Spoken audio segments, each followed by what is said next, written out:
28 তাৰিখ মঙ্গলবাৰে মৰ্ণিং 5:30টাৰ পৰা 6টাৰ ভিতৰত মোৰ দেউতা ঘৰৰ পৰা ওলাই গৈছিল। তেখেত বহুতো অসুস্থ আছিলে। তেওঁ প্ৰেছাৰ ষ্ট্ৰ'ক পেচেণ্ট হয়। তেওঁ বৰ্তমান ট্ৰিটমেণ্টো চলি আছিলে 15-20 দিনমানৰ আগৰ পৰা। তেওঁ মানে অকণমান কথা পাহৰে আৰু মানে সেইদিনা মৰ্ণিং কি হৈছিলে, মোৰ মা গা ধুব গৈছিলে, তো দেউতা অকলে আছিলে ৰুমত। তো মা গা ধুব যোৱা অৱস্থাত দেউতা ঘৰৰ পৰা ওলাই গৈছিলে। আৰু দেউতা যেতিয়া ঘৰৰ পৰা ওলাই গৈছিলে, নৰ্মেল ওলাই গৈছিলে। আমি যিবোৰ CCTV ফুটেজ পাইছোঁ সেইবোৰৰ মতে দেউতাটো নৰ্মেল ওলাই গৈছে। গৈ লিচু বাগানত অটো ষ্টেণ্ডলৈকে গৈছিলে।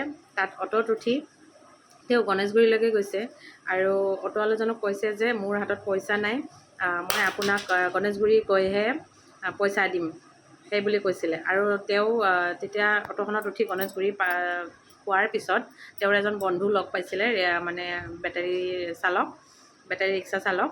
তেখেত তেওঁৰ বন্ধু হয়। তেওঁৰ পৰা তেওঁ 100 টকা বিচাৰিছিলে আৰু তেওঁ মোৰ দেউতাক 100 টকা এটা ধাৰলৈ দিছিলে। 100 টকাটো লৈ তেওঁ অটোত 15 টকা ভাড়া দি তেওঁ মন্দিৰলৈ যাম বুলি কৈ ৰাস্তা ক্ৰছ কৰি ব্ৰিজৰ তলেৰে তেওঁ ওলাই গৈছিলে। তাৰপিছত মোৰ মায়ে সকলোকে ফোন কৰি জনোৱা হৈছিলে। তাৰপিছতে তেতিয়ালৈকে কোনো অহা নাছিলে। তো মায়ে নিজেই অকলে বিচাৰিছিলে। মোৰ দাদাও কাম সূত্ৰে মানে তেওঁ বাহিৰত আছিলে, গতিকে তেওঁ অহাত অলপ পলম হৈছিলে। আৰু মই থাকোঁ দিল্লীত, গতিকে ময়ো দিল্লীতে আছিলোঁ সেইটো টাইমত। তো মায়ে মোক ফোন কৰি জনাইছিলে।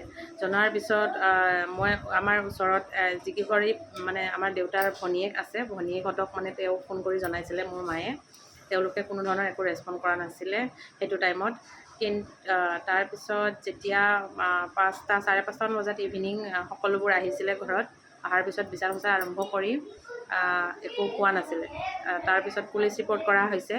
পুলিচ ৰিপৰ্ট কৰাৰ পিছত নেক্সট ডে 29ত CCTV ফুটেজ এটা পোৱা গৈছে ৱালফৰ্ডত CCTV ফুটেজৰ মতে তেওঁ লাষ্ট সেইখিনি ব্ৰিজৰ কৰ্ণাৰত তেওঁ আছিলে।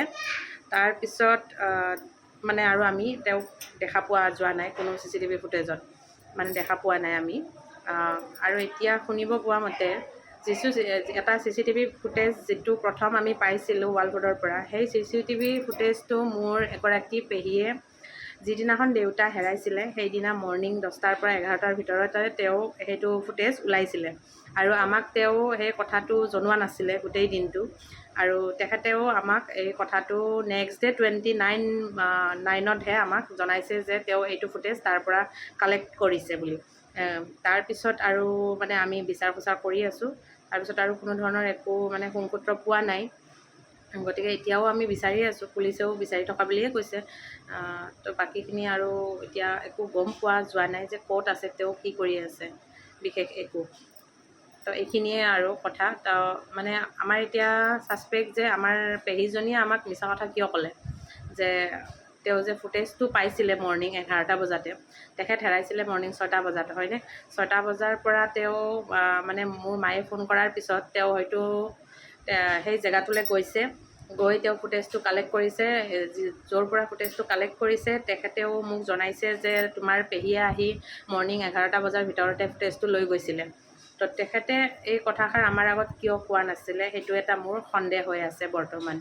কিন্তু আমি তেনেকুৱা একো প্ৰুফ পোৱা নাই যে তেওঁলোকে কিবা লুকাই থৈছে নেকি বা কিবা কৰিছে নেকি, একো মানে প্ৰুফ পোৱা নাই।